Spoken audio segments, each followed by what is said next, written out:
In this video, we're getting real about one of the biggest silent dream killers, the fear of rejection. Now, whether it's in relationships, your career, or just putting yourself out there, rejection stings. What if it's not the end? What if it's just a redirection? Have you ever held back from speaking up, showing up, or going after something just because you were scared that they might say no?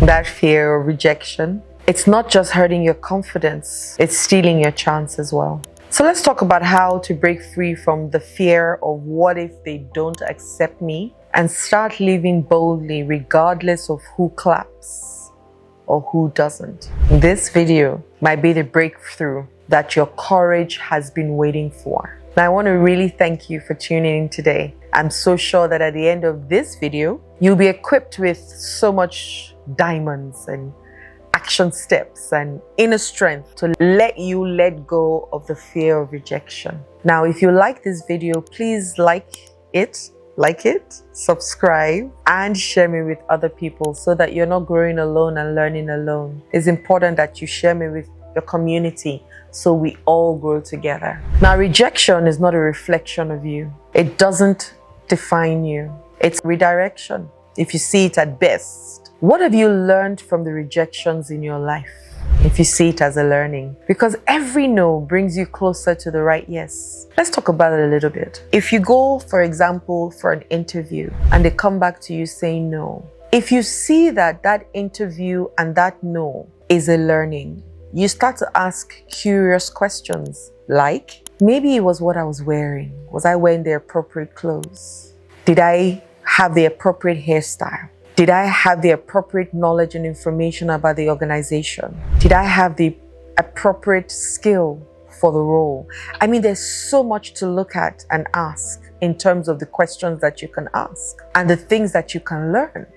That by the time you're going for the next interview, what happens? You're better equipped. So yes, they might have rejected you for this, but what has it done for you? It has taught you some things that you need to do differently, that has equipped you better for the next one. But if you took that rejection as, oh, my life is over, nobody will ever say yes to me again, and there's nothing good about me. They've said it as since I was a child, I will be a nobody, and here I am, a nobody. What happens to you? You shut down immediately. Your sense of curiosity is closed off. In fact, you make a promise to yourself, I will never go and meet anybody like that again.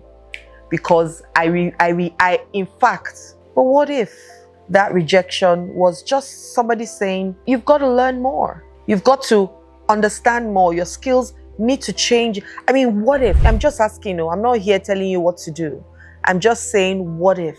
What if it is? What if you see rejection as growth and you saw rejection as an opportunity to grow, adjust, and improve? What if? Remember the interview? Yeah, what if? Because the truth is that the most successful people have faced the most rejection. And that fear of rejection could be the one thing holding you back. That fear of rejection. Because the fear of rejection has kept you from seizing opportunities. And it's essential to push and take action despite the possibility of failure. It's so essential. You've got to. Because, I mean, what if? You can stay small or you can become big. It's up to you. J.K. Rowling was rejected by 12 publishers on the Harry Potter book before she was accepted. She didn't let any of those rejections stop her. She let them fuel her determination. I mean, imagine, the guy that created the light, Thomas Edison, he tried 9,900 times, I think, either 9,900 times or 999 times. It was his 10,000th time that he got the light working. Imagine how he felt after the 10th one that didn't work. If he said, you know what, this bulb, I'm not creating anything, let's all stay in darkness. Or you see children when they're babies and they're learning how to walk. Imagine if I hear that, in 1 hour they fall about 60-something times. Children trying to stand up in 1 hour.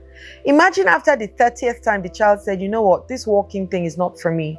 I'm no longer going to go to work. I will never get up and walk again. We're going to have so many crawling adults on the floor right now because we all resigned to fate because we fell 30 times. And that's within 1 hour. Imagine 24 hours if that child is awake. I remember talking to somebody and the person said, I don't want anybody to feel like they're the ones that can take glory over my success. I'm like, say that again?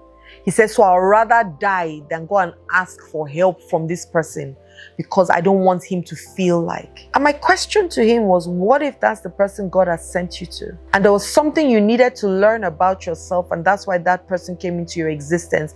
And that thing is pride, as my mother calls it, dirty pride, and your ego.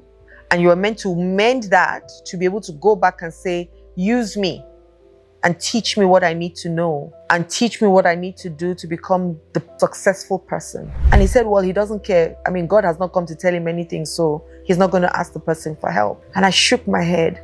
So there's a sense of entitlement that we have also that is stopping us from becoming some of the things that we can achieve in this life. Just because you are entitled. No, she must, he must. No. You've got to work for it. You've got to work for it. What value are you bringing to them that makes them want to even spend time with you in the first place? Think about it. Don't use a no to stop the opportunity of all the men. In fact, the more no's you get, the better yeses you get. The Bible says, for God did not give us a spirit of timidity, but a spirit of power, of love, and a sound mind. Another Bible says self-discipline. Yes, he hasn't given us that spirit of fear. So if somebody says no, turn around and tell yourself not yet. And keep it moving. Turn around and say, I head on. And I'm just going to keep on going. Do you know how many no's I've heard? If it's by no, I would be sleeping in my bed. I won't even be here right now doing these videos. But guess what? No is just the fuel for me. Let's keep going. That means I've not gotten to the point where you see me and you have no choice but say yes. That place, I'm going to get there. That I won't even need to call you. You are the one that will now call me and say, I want to be associated with you. I've got to get there. So for me, it's a fuel. There is no in my dictionary. No. Every no is on. And the second no is not yet for me. We're just going to keep going. Just do it today. Nike knew what they were saying. Just was the most important word in the 3 words there. Just. Just. In Yoruba will say, shashe, or something like that. Just get up. Just do it. And my affirmation to you today is rejection is not the end of my story. It is the beginning of my success. Tell yourself, rejection is not the end of my story. It is the beginning of my success. And my action step for you today, because I will always give you something to do, always. Otherwise, I'm not your teacher. Send an email, a pitch, a proposal, or take another step today that pushes you through that fear of rejection. Send him a message. Send her a message. Do that. And if you're still struggling with it, I know, I understand, I appreciate, I honor you for even making the move in the first place. Send me a message today. Send me a message today so that I can help you through it. Because the action that you're refusing to take is that bridge between where you are and where you really want to be. And don't forget, take advantage of my pre-launch today of my book. It's 10,000 Naira for those in Nigeria and $10 for those abroad. It's a beautiful book. The name, Transformed You, is exactly as it suggests. You will be transformed after reading this book, because I shared a lot of beautiful steps that can stop you from becoming the version of yourself that you know that you can be. And I shared 16 beautiful steps that can lead you there. This book is more than a book, actually. It's a workbook, it's a manual, and it's something that you really, really need. I poured out my heart into it so that it will help you as much as it helped me. Okay? Love and light. My name is Adiola Kingsley James.